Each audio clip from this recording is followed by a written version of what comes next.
Hi everyone, welcome back to Modern Malay Magic.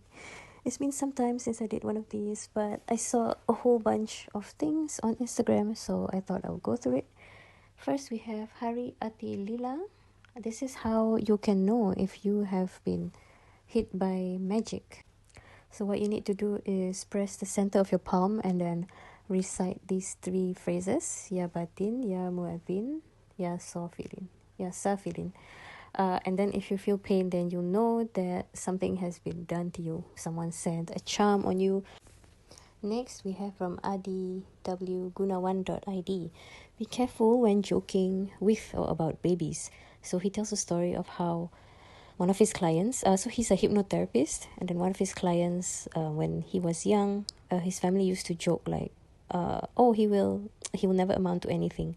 And then he said that through hypnotherapy as an adult, they found out that this was the result of him having low self-esteem, being unable to achieve anything in his life.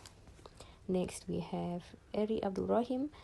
If you have acne on your face, really bad acne, that means you have been done. Somebody put a charm on you.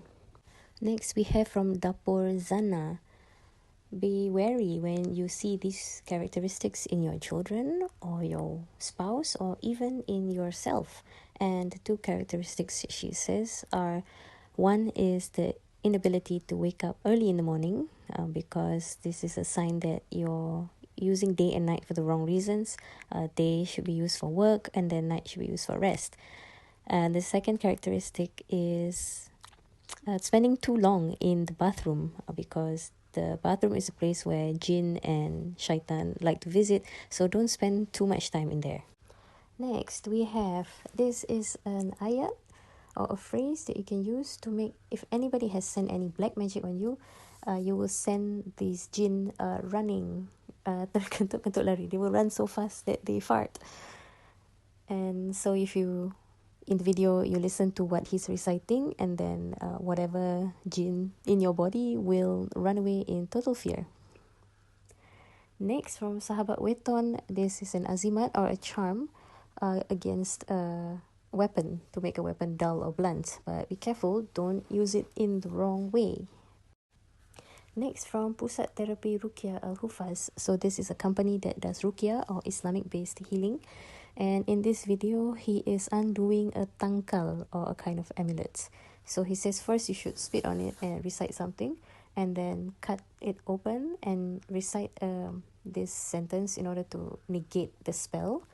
It's a very tightly wound cloth pouch, and here he's using a razor blade and a pair of scissors to really get into it.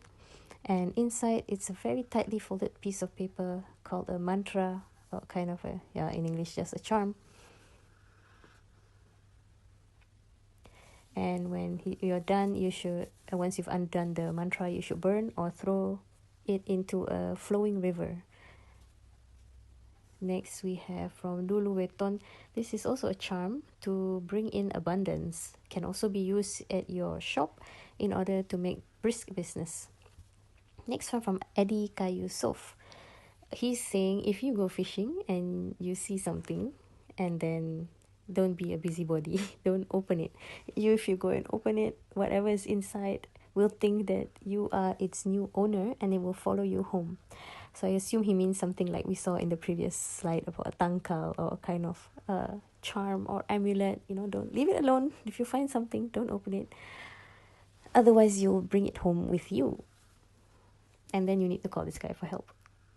Next, from Eri Abdul Rahim, he's standing next to a bidara tree. I think in English it's a jujube tree.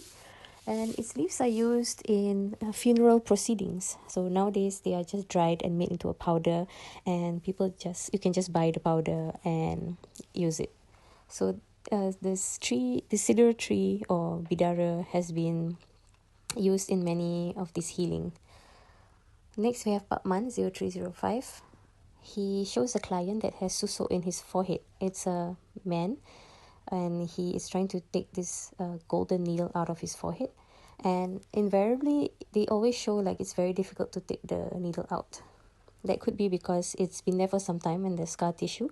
But the healers always say like, okay, we have to read this dua, or we have to use a concoction of the bidara tree to get it up.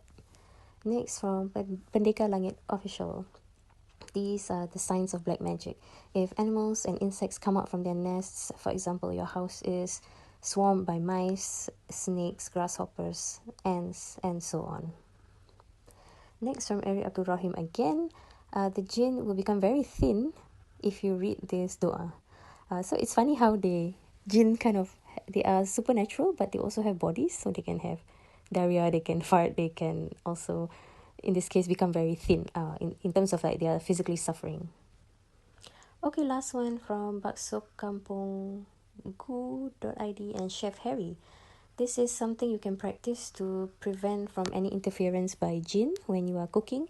So he has an assistant there with a pot full of hot water, and he says that you should mix it with some cool water from the tap before you pour it down the drain. I had an Indonesian flatmate many years ago, and she also told me not to pour hot water down the drain because there are potential jinn. And I did a bit of reading about that, and I realized it came from a taboo of throwing hot water outside your house. So if you live in a wooden village house, you would dispose of your hot water outside of your house through a window or through the floor slats.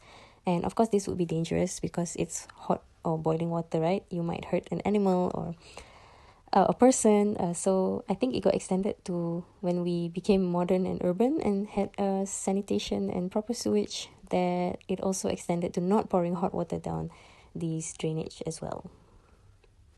Okay, that's all the Malay magic we have for this week. See you in the next video.